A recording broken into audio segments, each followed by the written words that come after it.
The family of Keenan Anderson has filed a $50 million claim against the Los Angeles Police Department on behalf of the deceased man's 5-year-old son. Anderson died on January 3rd after police tased him 6 times in 42 seconds. Anderson is a cousin to Black Lives Matter National co-founder Patrisse Cullors. The LAPD said in a press release that Anderson had been seen running in the middle of the street and exhibiting erratic behavior after flagging an officer down following a car accident. Body camera footage has since been released, warning it is disturbing. Stop it or I'm gonna tase you. Okay, stop it or I'm gonna tase you. Stop it or I'm gonna tase you. Stop resisting. Please. Stop resisting. Please. Please. Please. I'm gonna tase him. I'm gonna tase him. They're trying to kill me. They're trying to kill me. Leave me alone. Joining us now to weigh in is movement lawyer and political commentator Olayemi Olurin. Welcome back to the show, Olay. Thank you for having me, y'all. So it's worth noting there's a longer version of the video where he's on his knees with his hand behind his head complying. He says something about how he wants to be seen and then walks to the middle of the road so that there's more visibility. It seems like he was anticipating on some level an interaction just like this and being, George Floyded, as it were, as he put it. Can you help us unpack how something like this could have happened? I mean, I guess there isn't really anything for us to unpack, right? Because it's not an anomaly. This is something that happens all the time. We see this quite literally all the time. LAPD killed 3 different Black men back to back at the top of the year. I know how it happens. Honestly, this is how the police often deal with Black men. His fare made sense to me. Their response, unfortunately, although that makes no sense, I see that very often, so it's routine. So there isn't anything really to unpack because this is the routine thing that we see. We see police murder, police kill a Black person that doesn't need to be killed, and then you immediately see the media start a campaign to justify it. And that's what we're seeing here from Keenan Anderson. Immediately, all of the narrative is, oh, cocaine and cannabis are found in the system as justifications to kill him, or, oh, he's not complying as justifications to kill him. But at no point are we saying that he's dangerous, that he posed a threat to these men, that there's any reason why he needs to be dead. Having cocaine or having weed in your system is not a reason why you need to be dead. It's also not a reason for the cops to act as judge, jury, and executioner. It's also important to remember they didn't know that. So how does that become a justification for why they kill him? Whether or not he's acting erratic or he's not complicit is not a reason to kill him. With all due respect, I strongly disagree, and I do disagree, Brianna, with how you characterize the additional video footage. I don't know if we have it to play it. You should watch it. It looks to me like he flees the police. He is told, this part of the video, he's told to kneel down.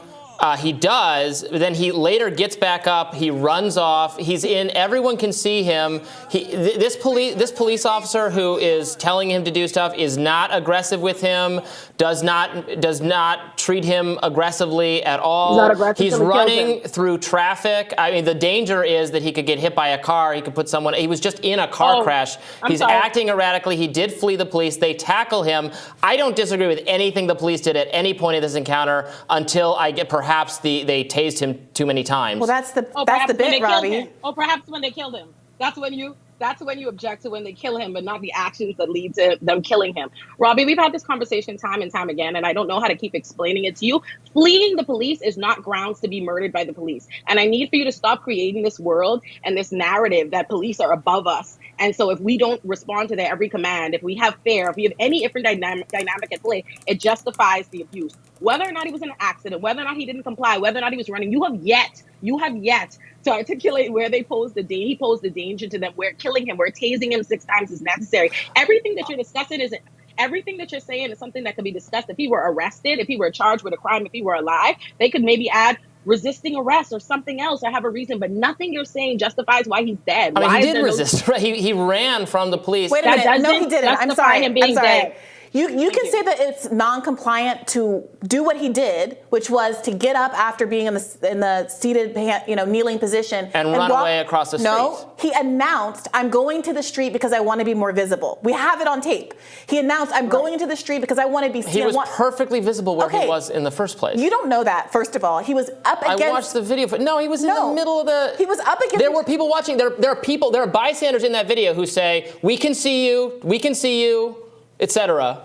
Like I was saying, he was by a building with his back like kind of next to a building, so you can't get a 360-degree view. Whatever you think of whether he was right or wrong about his visibility, he clearly articulated the reason for why he moved to the street. He did not run into the street. He did not run away. He was clearly not trying to evade arrest.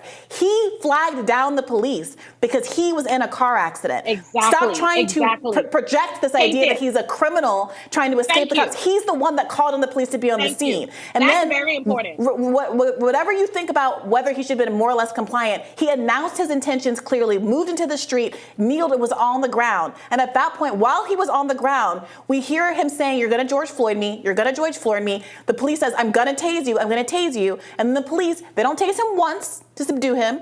There are multiple men on the scene, it seems, subduing him. They don't tase him once. They don't tase him twice. They tase him 3 times in 45 seconds. And the man, a father, a teacher, a 31-year-old, dies. That's the facts. And if you can't imagine, I'm sorry, Robby, can you not imagine an alternate fact pattern that would have been geared toward preserving that man's life? Also, he got up, he ran no. away from the police. They stopped him multiple times. They said, just sit still. Robby. He did not sit still. They tackled him, then they tased him. It was a long period of non-compliance from him after he just crashed his car on drugs. Robby, for the love of God. Okay, first of all, you don't know that none of that. You don't know how his car crashed. You don't know whether drugs had any role in that. People do cocaine and do weed all day, every day, and I'm sure you know it. I know a lot of people that do cocaine, and most of them are prosecutors. I have no problem with it. I think drugs should be legalized, but you can't drive your car while you're doing it. But Robby, you're so credulous of the police right now. You're the one who's always talking about not believing what the police say. We don't know anything about the levels of drugs in his blood. You don't know anything. Robby always has a "I'm anti," recognize the problems with the police narrative until we're discussing somebody that was killed by them. Until I saw the rest of the video footage. Robby, we had this conversation. Do you remember when we were having the conversation where the police, where they shot the boy that was eating his sandwich in his car in the parking lot, and we had that whole argument, you talking about, oh, well, he was resisting.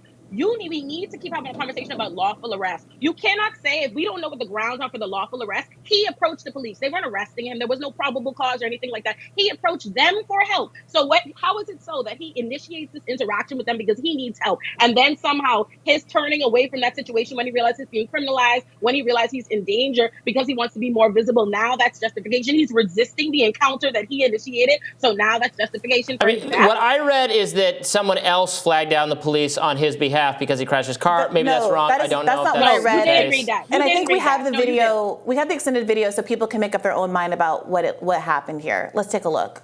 Hey, stop right there. Yeah. Get up against the wall. I'm sorry, I didn't mean to. Get up against the wall. Please, I didn't mean to. Get up against the wall. Get up against the wall real quick. Please. Okay, hold on a second. Please, sir. I didn't mean to, sir. Please. Hold on, Please. okay? I'm sorry. Against the wall. Sir. Have a seat against the wall here. Everybody got to see me, sir. Have a seat I don't want against to be the in the wall black. over here. I want people to see me. Sir, okay, you can sit Please, right there sir. then. If you want to be seen, I don't sit want to right there. No, I don't want to sit right there. Sit right there if you want to have somebody see you. Please. Come here. Please. Come here. Please. Please. Come here. Now! Get down over there! Yes, sir. Turn over on your stomach right now. Yes. Turn over on your stomach right now. Turn over. Yes. Turn over. Yes, sir. Over on your stomach. Get over on your stomach. Hold on. Okay, please. Please, Get sir. down. Please don't do this. Please don't do this, sir. Please. Help me, please. You know what? Help me, please. No, please help me. Help me, please. Please. So the question is, Robby, him seated on the ground in the middle of the street with at least 2 officers there on the scene. Does it feel necessary to you for them to have tased him at that point? As I said when we started this segment, I don't disagree with anything the police did up until they started tasing him multiple times. I don't know what police procedure is for how many times you're supposed to use a taser. Maybe tasers are too dangerous and shouldn't be used at all. That would be a conversation. I don't know. The decision, maybe tasering him multiple times was not called for. They had him on the ground. He was wrestling and fighting back with them after, they gave him many outs if he had stood still. That police officer did not deploy the taser as its first line of action against this person who was, as you could see from that video footage, running through the street. He wasn't running. I'm sorry. Robby, you can say that he moved. He wasn't running through the street. There's no need to use hyperbole here. I'm sorry, Olay. Go ahead. Getting into a car accident, whether or not you believe he's the reason for the car accident, people get into car accidents every day that they're at fault for, and that does not arise to a death sentence. That does not justify them being killed. That's one. So whether or not he got into this car accident, whether or not he's to blame, whether or not drugs are in the system, or whether or not he's running or acting erratically, or he's wrestling with them, none of that rose to a threat to those police officers' lives. None of that justifies why he's tased to death. And importantly, we need to stop doing this. You do this thing where it's like, oh, I don't disagree with anything the police did up until they killed him. What we're discussing is them killing him. So either you disagree or you agree with that. But this other discussion of everything before, no, what we're talking about is the fact that they killed this man. He's not alive. And importantly, when you want to discuss a scenario where police they didn't need to use this kind of excessive force. If they had listened to him, if there was compassion for the fact that this man is crying, he's saying, please help me, don't George Floyd me, perhaps they wouldn't tase him 6 times and kill him. But I can only imagine where that lack of compassion comes from when you are watching the video after the fact. They might not even know. Hindsight, they might not have known he would die, but you know he's dead. And you're watching the video still going, oh, well, I don't see any problem with that. And that is a problem because that's how it leads to an environment that fosters why police are able to do this and why we don't actually have the conversations about what shouldn't be allowed, like tasers and this kind of excessive force, because people, unfortunately, Robby, like you, sit up and justify it. I saw that from the police, though. I saw that they gave him a lot of leeway for a lot of time. That was not their first action with it. You're acting like they came up to the guy, pulled out their gun and shot him, which I absolutely would have objected to. No, Robby, I'm acting like they killed a man who got into an accident. That is what I'm acting like. I'm acting like they killed someone who didn't need to die, who was not armed, who did not pose a threat to them, who was not dangerous to them, and they have never once, no one here, including any of us, have been able to articulate that at any point in time, this man was a threat to them. So why is killing him necessary?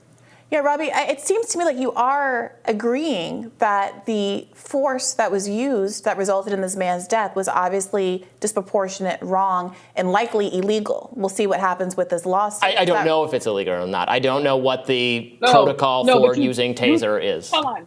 You don't know whether or not... I mean, maybe you know, Olayemi. Can you tell us?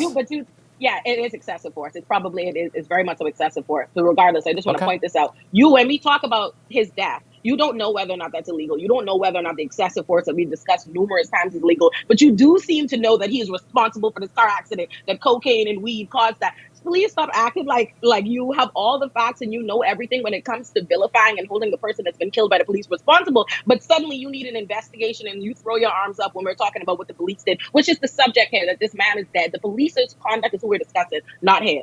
I'm not vilifying him here. Robby, I don't. You are, what do you Robby. make Yes, of you that? are. What do you make of that, Robby? Do you see some inconsistency between your willingness to be credulous about who was at fault or to kind of project an assumption about who's at fault for the accident, whether the substances in his system, no matter what amounts they were in, which we still don't know, were responsible for the accident, and whether, frankly, even if it's true, being the cause of a car accident qualifies you to be assassinated on the street. I mean, do you think there's a gap between your credulousness about that stuff but not credulousness about police behavior? If you had just showed me the first clip, the clip that takes place last, the clip of the tasering, if you had just showed me that, I would have been pretty outraged that yeah, this seems way disproportionate. Oh, he's even saying you're trying to George Floyd me. But then when you show me all the times before that where they treated with him very reasonably and he didn't respond to that, I understand why they felt they needed to restrain him. Robby, maybe they still tased him more times than they are supposed to do, and that they should be held accountable for that. Listen to your language.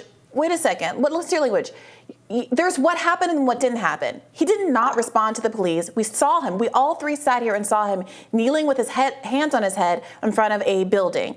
At some point he said, I want to be more visible, and got up to go to the street. Now, you can think that that was a wrong decision, but you just characterize that as not complying with the police. And I got to say, Robby, it seems like you keep overcorrecting to exaggerate what this man did. When I can agree that in an ideal world, he might have been alive if he completely laid flat, supine on the ground the second the police arrived after this car accident. Now, I don't drive. I've never been in a car accident. I don't think it's normal behavior, however, to once you flag down the police after a car accident, to lie down face down on a pavement like you're a criminal.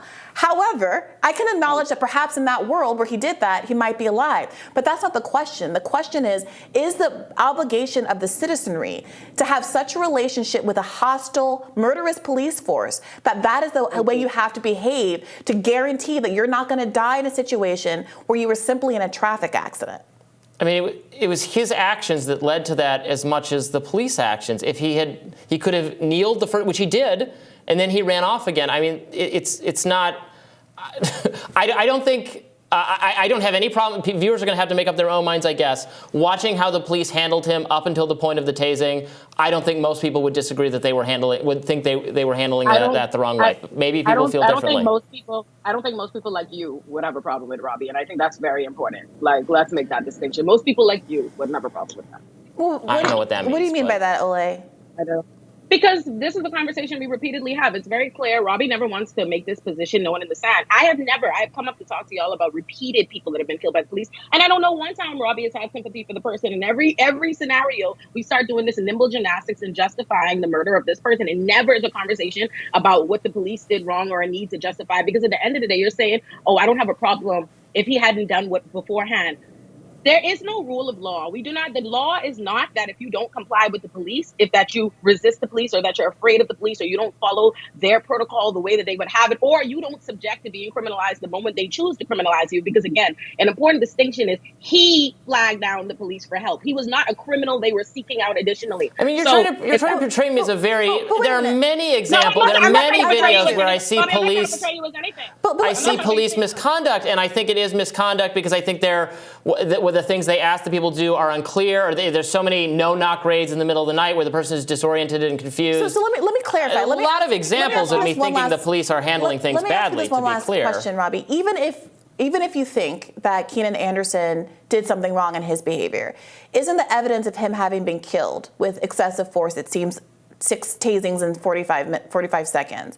Isn't that evidence that the police also did something wrong? Is that something that you can agree to? That the fact that a man is dead at the end of a traffic incident is not the way the police should be conducting themselves? And there doesn't seem to be a scenario where they should need to use a taser 6 times in 45 seconds on someone who was already on the ground. Sure, I think I said that. So okay, that's something I think that's worth acknowledging and emphasizing. That I would also like to know what the training is with the taser, and maybe what they're recommended to do with the taser is inappropriate if it can result or frequently results, or I don't know what the statistics would be, is likely to cause some kind of grave harm. There should be some policy that you tase someone once, you don't tase them repeatedly. I don't know what they're instructed to do. That would be part of it's worth asking that question, and perhaps Olayemi, you can come back and talk to us a little bit more about what the status of that conversation is. I do know that there has been a debate about the use of tasers for exactly this reason. We appreciate you, as always, joining us to discuss today. Thank you. Thank you so much, y'all. Bye.